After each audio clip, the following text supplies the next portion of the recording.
In the U.S. Senate, a new bill would create more transparency in cattle markets.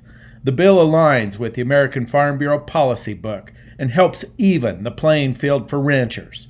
The Cattle Market Transparency Act brings much-needed changes to cattle markets, according to the AFBF's Scott Bennett, who addressed the Idaho Farm Bureau Beef Committee in Burley.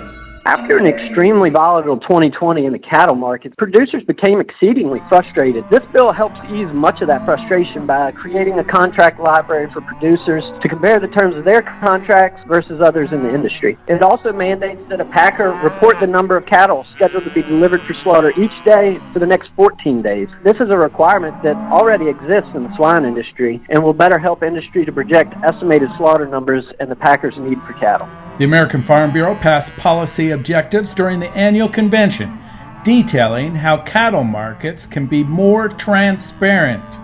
This was after an extensive review of the cattle markets by our Cattle Market Working Group in 2020. If AFBF is to support a mandatory minimum negotiated trade, it must be cognizant of regional differences, and this bill does exactly that. Supporting Senator Deb Fisher and Ron Wyden's Cattle Market Transparency Act is a huge step forward for AFBF. And Bennett says the Cattle Market Working Group's grassroots efforts paid off, leading to support of this bill. Because of their leadership, we're able to proudly support this bill, which certainly moves our industry forward. That, to me, is what Farm Bureau is all about. So I would encourage all Farm Bureau members to reach out to your local congressmen and senators and ask them to support the Cattle Market Transparency Act of 2021.